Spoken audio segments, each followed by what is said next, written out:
Oh, okay. All right. Well, when I get, I'm just wrapping up payroll now, but when I get a chance, I can print you out a new one. Thank you. All right.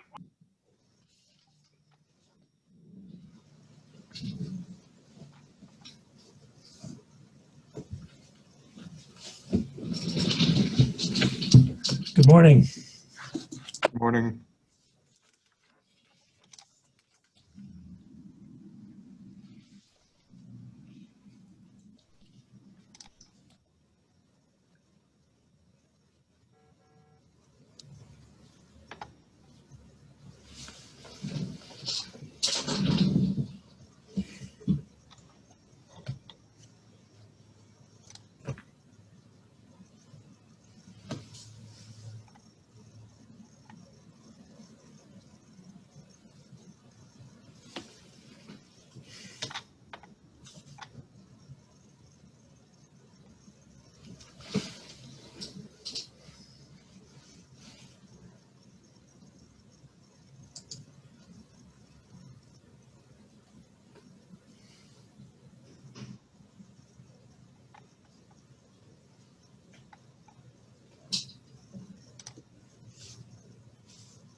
I think we'll get started shortly. Give people a few more seconds to try and enter.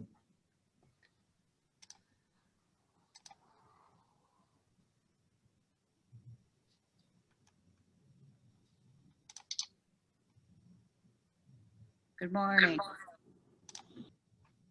Michael, I do have a PowerPoint for when I need to speak, so if you need to share, whatever, just so you Okay. know.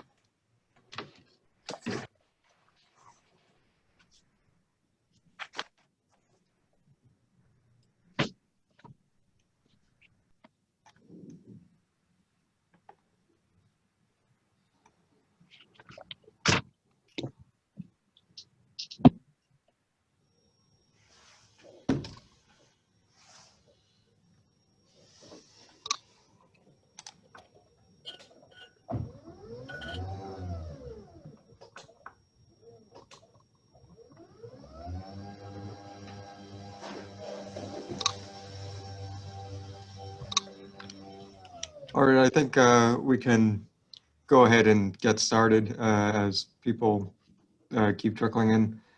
So Dennis or Tim, do either of you want to start it off? Sure. Welcome, everybody. Thanks for coming out to your desk or your living room or wherever you may be. Hopefully we can, at some point this year, meet together. But until that time, here we are in the world of Zoom. So, Tim, do you got anything? Nope, I'm good. Okay, Michael, you want to All lead right, us on? what was that? You want to lead us on? I will. So the first item we have on our agenda is the MEMA update. So Chris, if you want to take that away. Yeah, good morning. Thank you. Thank you, Michael. So just a few updates on our end, more of a follow-up from my last update a month ago. The EMPG grant has released, so we'll be working with Michael and Tim and Chief on getting that in. That was released about a week ago. Again, our PPE stockpile is still available if the town is in any critical needs. So please work through Michael on those requests if you need anything. Our FEMA reimbursement process will any expenditures that have been Jody's on it right now. sorry, any expenditures prior to September 15th will be due by October 15th. So I know you guys are already working on this, and we have a MEMA representative that is in contact with your fiscal folks. But please work to get that in by October 15th for any expenditures that you will be putting through the FEMA reimbursement process. We have started back our trainings for ICS incident command structure. So if anyone has any needs for their public safety staff or town staff to get any incident command training, especially pertinent post-COVID, now that folks realize how they play an intricate role in the emergency and response process. It's good to just have a larger understanding of how this all works, and especially if it isn't your day-to-day job. So again, please work through Michael if you have any training needs or you'd like to kind of explore the emergency management world further. So with that, that's my update for today. Thanks. Great. Thank you very much. Does anyone have any questions for me? All right. Next, we'll move on to Tiffany, who's going to do a sort of review of the flu clinics, how they went. The town hosted 2 on September 23rd and October 3rd. I was there for the September 23rd one, and I thought that it went fairly smooth, and I thought it went pretty well given the extra challenges that COVID presented us with. So Tiffany, if you want to take it away. Yeah. Good morning, everybody. We did our flu clinics, as Michael said, this last couple weeks, and total we've done 700 so far vaccinations between the 2 clinics. So that was great. That's exactly as many as we did total last year. So we're hoping to do more throughout the next little bit. I have a PowerPoint here. It says you have to enable the screen sharing, Michael.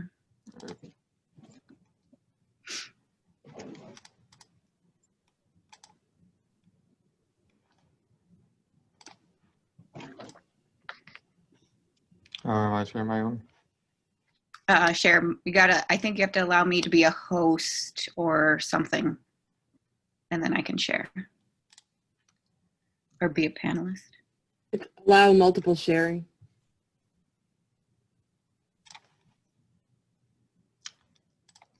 My apologies. No. Look at you all, so Zoom efficient. I'm so proud.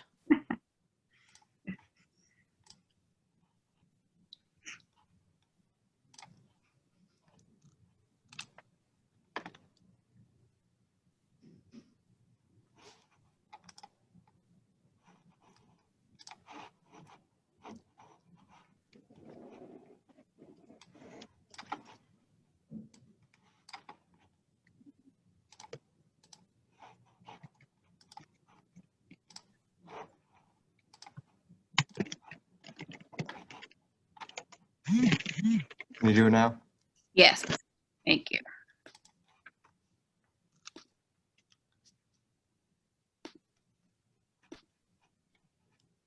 Get to the right one.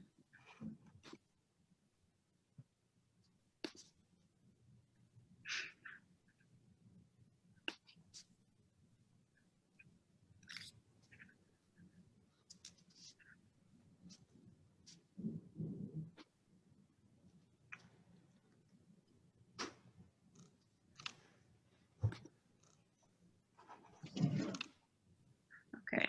Now I don't know how to make it work from.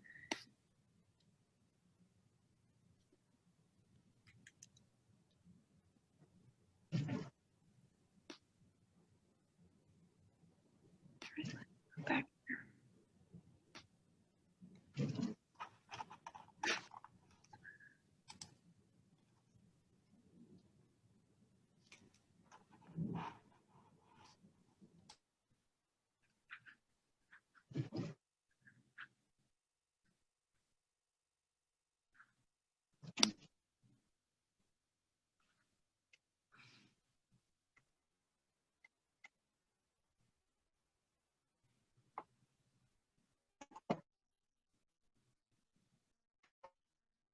Sorry, my computer's apparently very slow.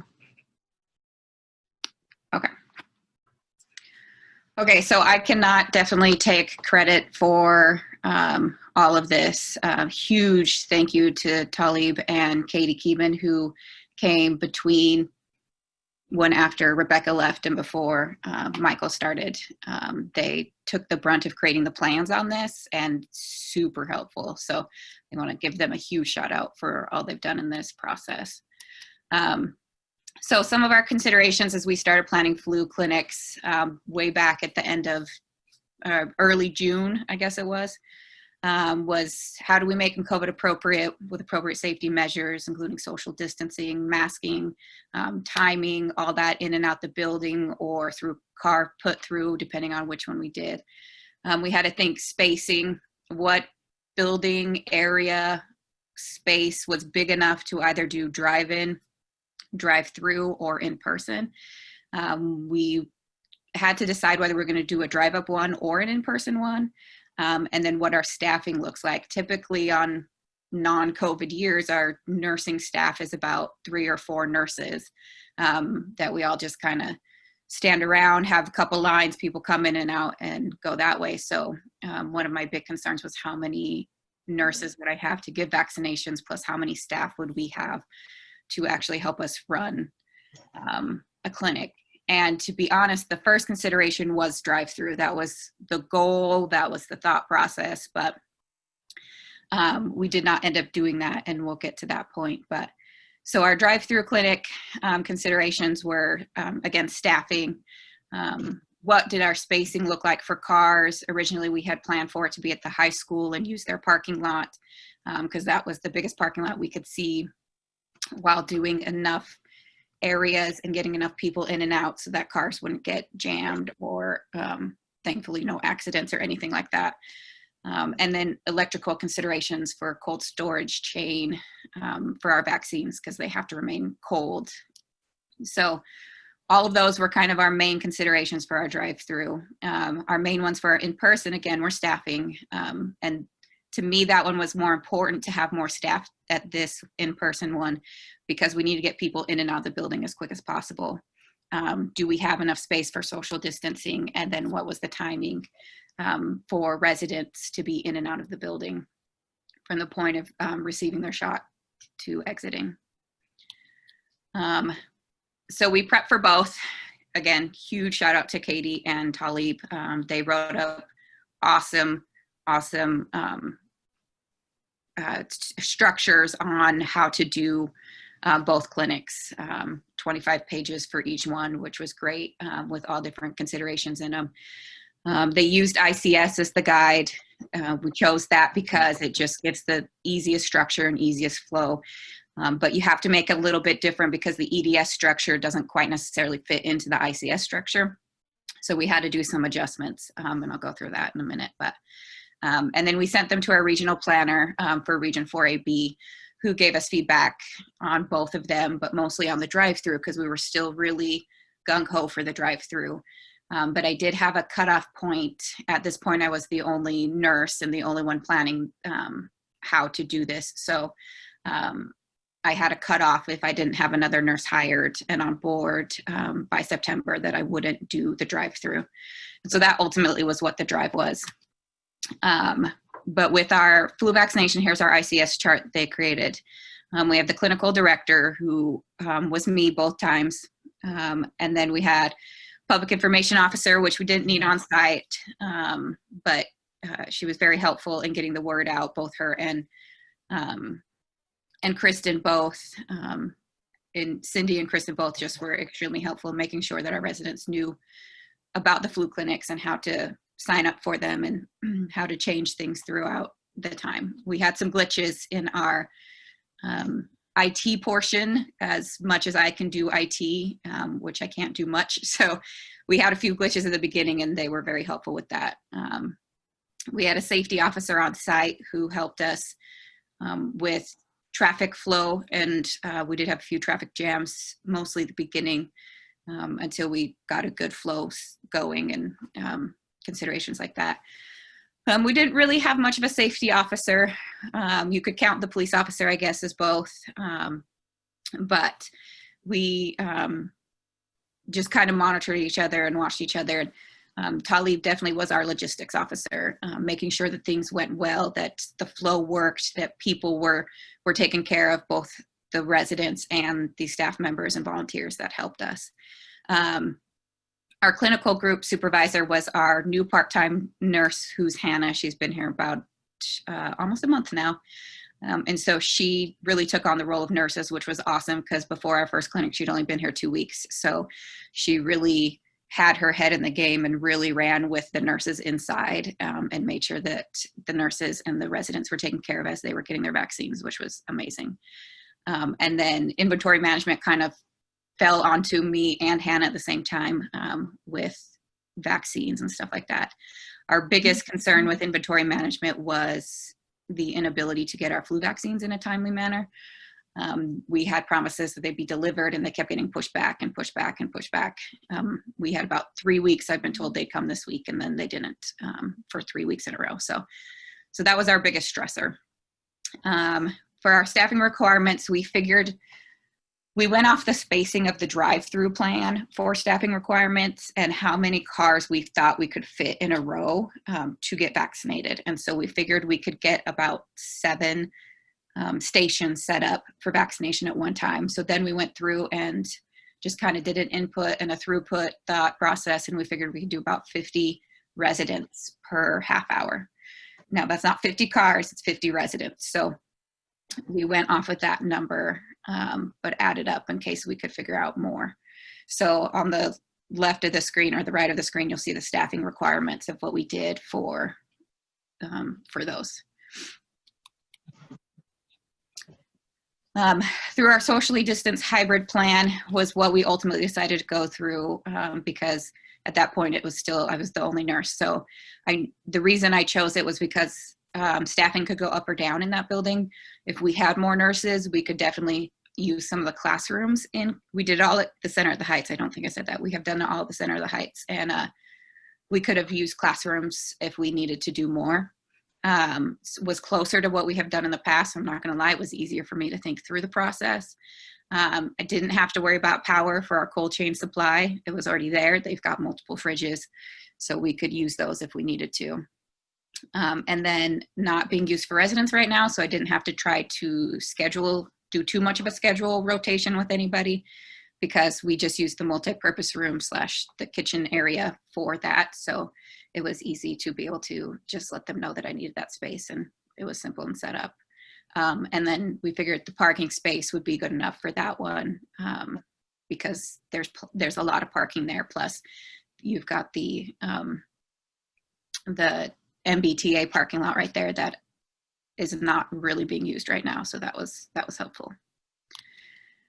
So in this logistics, with the plans that they came up with, our first plan and thought was to start, we have one-way flow traffic. You go in through the backside of Cath at the hillside entrance, and then you go around, and then you would come back out closer to West Street. And that was our first thought, but Talib and I did a walkthrough on the week before we did our training setup, and we just figured that could potentially cause more concern at West Street back up with people trying to come out of the facility closer to West Street. So we changed our flow, and we ended up with what you see on the right.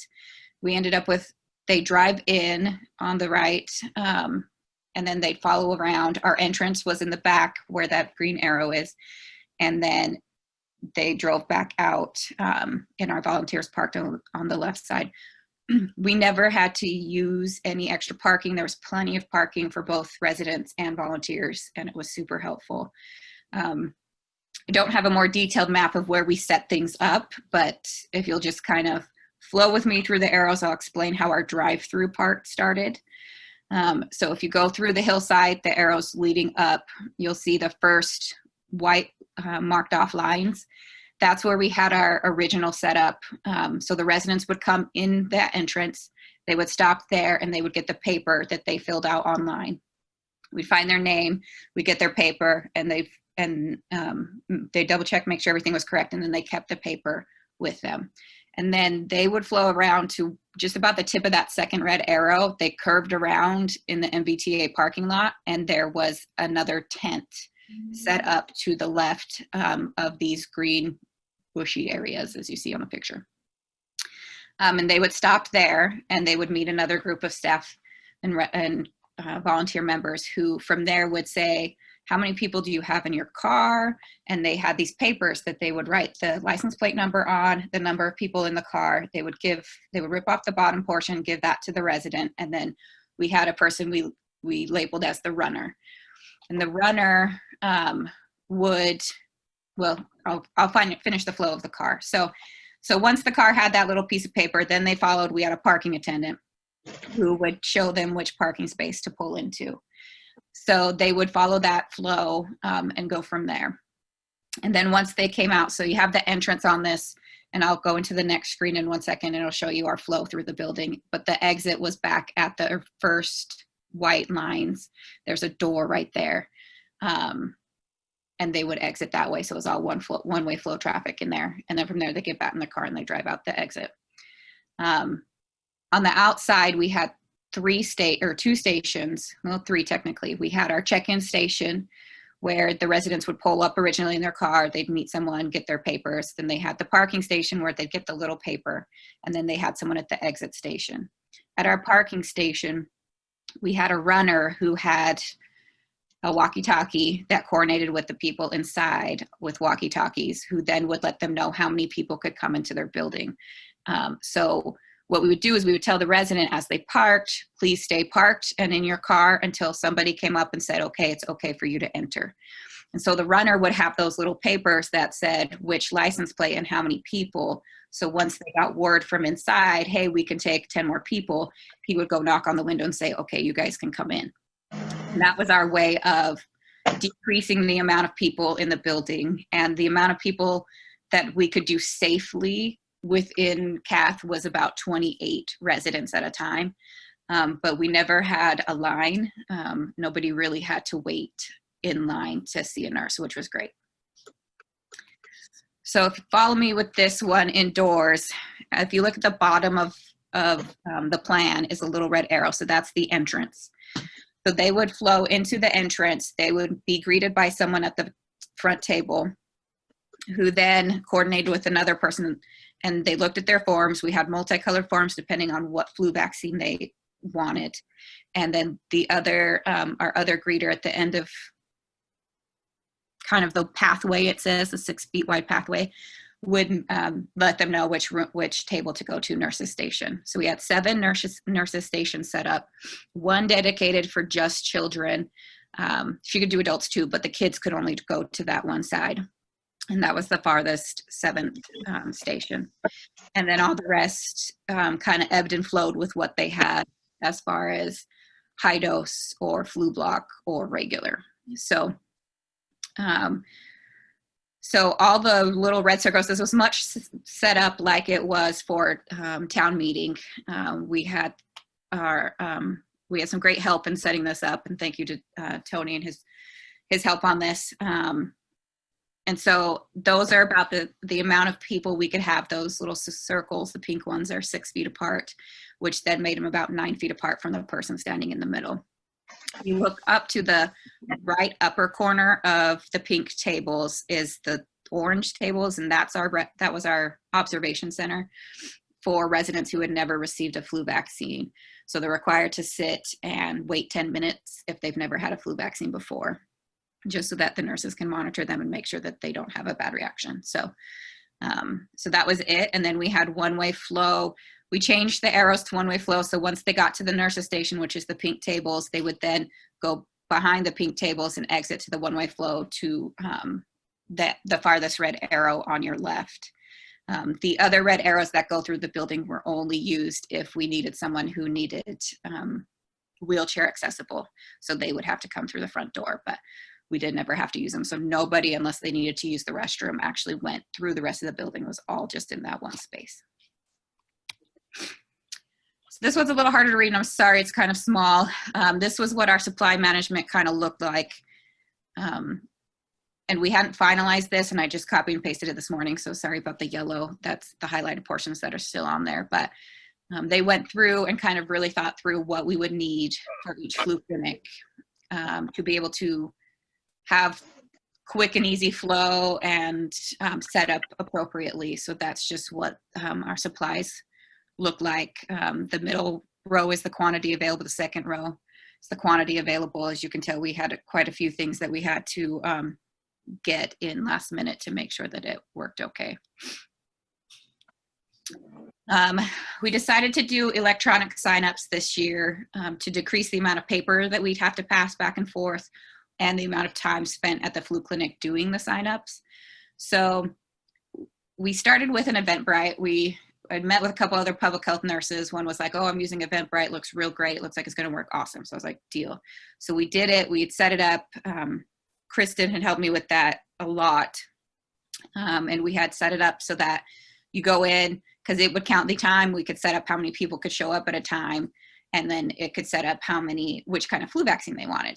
However, with Eventbrite, you set up a ticket, and then the only way to set up which kind of flu vaccine is what they call an add-on, but you can do an add-on without actually getting a ticket. So we had tons of people that would go in and just pick the type of flu vaccine and not actually pick a ticket first.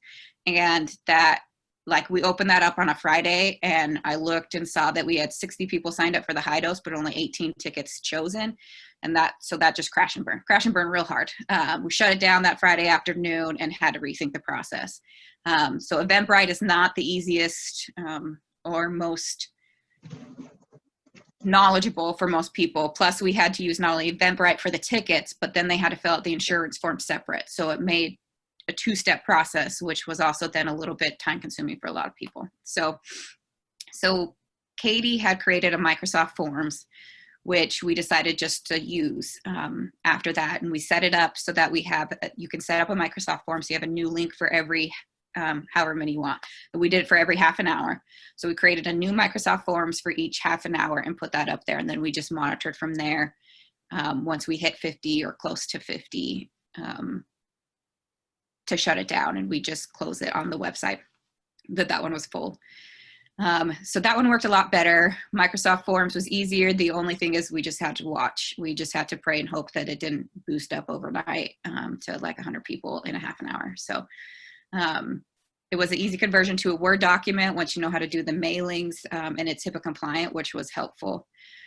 As we flow and we think process for vaccinations for COVID, the state is finally getting a system set up called PrepMod that we will be able to use as a community to be able to do vaccinations and sign up, and then it'll flow into what's MIIS, which is the state system that we input the vaccinations into. So once they get that all set up and ready, that would be great, but it just unfortunately was not ready to be used in a timely fashion and still is not yet ready. So a lot of people are having to convert back to what they originally had done previous years.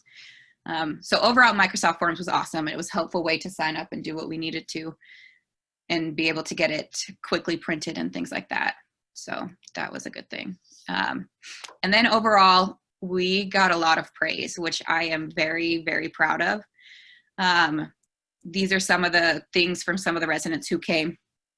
And they just, I had yet to have anybody go through the process and tell me that it was a terrible thing, which I am extremely proud of, because we had previous years, for those of you who sat through me with these things in LEPC about our number of MRC volunteers and when we used them and when we did it, we started with 20 at the beginning of last year, and I think we're close to 50 now. And we had 18 volunteers come to our clinics, plus 4 or 5 per diem nurses, and then 4 or 5 health and human service staff. And so overall, we had at least 22 staff each day. And that was just awesome to see. They were ready, they were excited, they wanted to help, which was so amazing. We did a practice run through on September 21st, and we had some, that was helpful to know how it worked and how to do it, but it was also great because then once we kicked off on the 23rd, most of the people who came to the practice came to the 23rd, and so they already knew how we wanted to do it. The only glitch we had on the first day was we had the line too close to the street, so we really backed up traffic. So the officer that was there with us helped us to move the tables and think through the flow a little bit different. And then from there, it just went smoothly. On Saturday, we had our state or our region planner come, and he has to evaluate so that we can get some of our funding for our MRC, because we have to do a drill every year, and this counted as our drill. So he came and he evaluated, and he said he spoke to some of the residents, and some of the residents were like, we've lived in Connecticut for years, and this is the first time we've ever seen anything like this, and it was so great. I just got an email from one of the residents who needs some receipts for her kiddos for schools, and she said her 9-year-old gave high praise and asked if they could always come to our clinic, which is great too, because it's the first year in many years we've done kids. So I'm just so very proud and grateful and thankful for all the people that helped put this together, because it was a big feat, and we'll have to do it again. And to know that I have people in my back pocket, sorry as I'm getting emotional, but it really went really well. So I want to thank everybody for that. Some of our lessons learned, solutions to online registration. that was our biggest hang up, our biggest issue. Prepping for long-term need, supply chain. We're realizing we're out of needles. We still have some flu vaccine, but we don't have what we need. Also picking correct dates or working with a supplier for our vaccine that can get it to us when they say they're going to get it to us.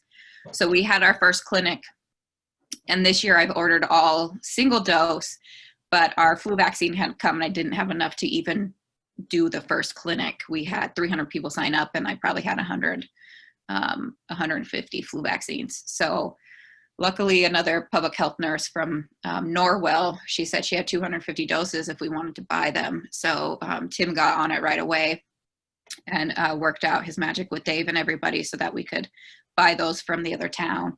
And literally we went and picked those up the day before. So that kind of really saved our bacon in that aspect. We did run out of high dose, so that was a little bit hard for some of the residents on Saturday because I only had 80. My supply didn't get delivered. Thankfully, we had what's called Flu Block, so it's like an in-betweener of the high dose and the regular, and so that was a good alternative for a lot of them. But definitely rethinking our process through of who we're going to get that supply from. That way we know we actually get it when they say we'll get it. So I also have been thinking about having a station set up for those who can't go into the building. We had a couple of residents who couldn't wear masks for medical reasons, and then a couple of kiddos who had some pretty severe autism whose family was comfortable giving it to them in their car, which worked out great. Had a nurse who was totally fine with that. It just definitely needed to be, I think, maybe setting up a smaller station so we could do that easier. So the nurses aren't trying to like carry it in their pocket and all that kind of stuff. And then the only other thing again is our staff and our volunteers for how much they've helped us, finding a way to thank them for that. So yeah, in the nutshell, that was our flu clinics. Does anybody have any questions? Tiffany, I'll just say the logistics that you went through is just amazing. It was a wonderful presentation. Thank you. Thank you. Thank you. Job well done, everybody. Thank you, Kim. Yeah, just one thing, really awesome job, and I'm glad that people publicly talked about how well it all ran. The only other sort of question that people raised was the confirmation once they registered. They were confused about whether or not they were actually registered. Is that because of the online system that you were working with? Yeah, Microsoft Forms doesn't have any kind of email system. It's just a form that you fill out. So yeah, we didn't have the ability to give, and that was part of the confusion with the Eventbrite, because Eventbrite can give you emails and can give you confirmations. The Microsoft Forms could not. So. Tiffany, the other question I have is that I know Park and Rec is looking at a new registration software to implement. Is that something that might be able to be used by health as well? Possibly. They are getting this prep mod in, so I'm getting trained on it by next week. And then if that doesn't seem to fit our needs, I'll check into how that works with them. Somebody else told me about a Canton, I think, is using another type of software too that I've looked into a little bit as well. So. Tiffany, it sounds like you guys did a great job, a great presentation. I have a couple of questions. One, maybe the obvious one, do you have more dates coming up? And two, could you just talk a little bit about the 3 doses? I never realized there were 3 separate vaccines and why people would get a different one and so forth. Sure. So the goal, yes, is to have more clinics, but again, it depends on supply. So as soon as I have about 100 regular left, and then I've got plenty of the flu block. So that kind of leads into the second question. So there are multiple kinds of flu vaccine. The main one they call the regular, the quad, something like that. That's the one that most people 6 months and older can receive. But there are in-betweeners. There's the high dose, which is 65 and older. It's 4 times the amount of the regular vaccine. The other one we had was called the flu block, which can be given to 18 and older, and that has 3 times the amount of the regular flu vaccine. And then there's another one we didn't order called Fluad that has an adjuvant in it that creates a higher dose that also can be given to 18 or older. So there's multiple different kinds. It just depends on what you like. And the main question I got was, would you recommend the flu block for anyone 18 and older?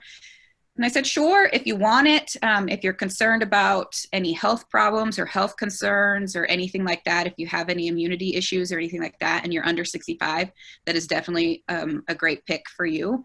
And then it's good for once we ran out of the 65 and older high dose vaccine. And as we went into Saturday, all of the CVS's and Walgreens and Needham had run out of the high dose.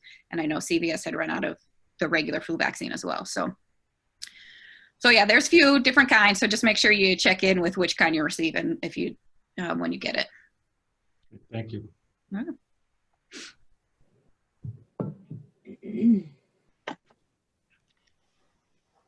I just have one anecdote from when I was there. Someone had made the comment as they were leaving that they were in and out quicker than the McDonald's drive-through, which I thought was a nice compliment for the flu clinic. That's good. I'll get an official report from our planner. He said in probably a couple weeks about his thoughts, but he said we were a well-oiled machine. So I took that with pride because it was only the second time doing it. So it was great.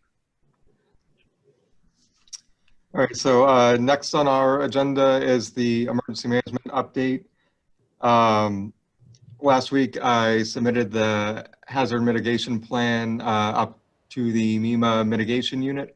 So they'll review that plan, and if it's good, they'll forward it on to FEMA to make us eligible for more sorts of mitigation grants. Like I saw, there's a new grant that MEMA has out right now. If it needs revisions, they'll send it back to us and I'll work some more on the plan and work through that process. But hopefully that can get approved by FEMA fairly soon. As Christian had mentioned at the beginning, the emergency management performance grant is open right now. The town's proposal is due to MEMA October 30th. And Dennis, Tim, and I had talked a bit about this before, but I wanted to bring it up to this group, see if anyone had any ideas or proposals about how we might use that grant. It's $8,500 Needham's eligible for, and that's, so we would get $8,500 in the grant, and that would come with a price match from the town as well. So I guess I'll open it up if anyone has any, suggestions for service or equipment that they might find the grant useful for this group.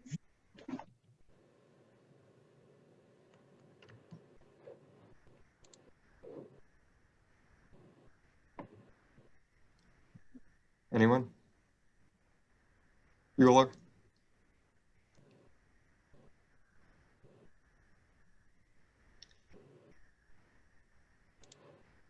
Okay, so thanks for all the suggestions, folks. We really enjoy. So wait, this one can be used for supplies, right? Is what you said? Yeah, it can be used for equipment and supplies, yes. Okay, because we probably will, once we start gearing up for a vaccine for COVID, we'll probably need supplies such as tables and tablecloths, probably more parking cones, depending on things like that, how we do that process. Just a quick suggestion, Michael, and to that point, Tiffany, a lot of communities are looking at a mobile pod setup. So pod is point of distribution. So this includes cones, like you said, tables, chairs, signboards, something that can be really used cookie cutter for any sort of distribution, whether it be a commodity, water, or food, or in this case, a vaccine. So, Michael and I can definitely look at that and try to, piece together something that might work for a number of different applications. So. Thank you.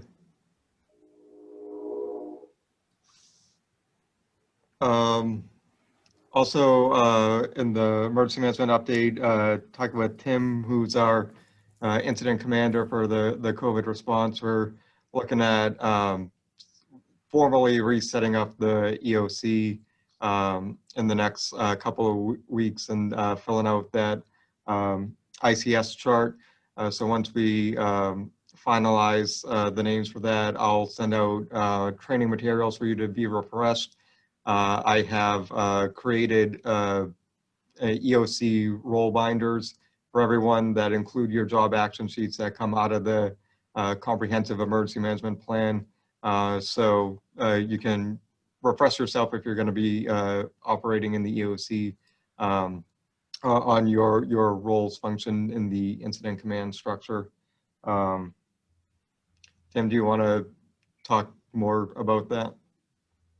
No, I think you covered the main points. I think, our goal again this fall is going to be to communicate information to our partners and the public to make sure that people understand the data and the health challenges with COVID. And even though that sometimes changes, we want to make sure that people have the most up-to-date data so they can make the best decisions for their health and the health of their family. Not knowing sort of when a vaccine would be available and what the fall and winter will hold, we want to be available to respond to situations. We're hoping that supplies are more sort of manageable than they were in the spring, but that's the main points. Thank you. So that's all that I had. Are there any questions or comments from anyone in the group?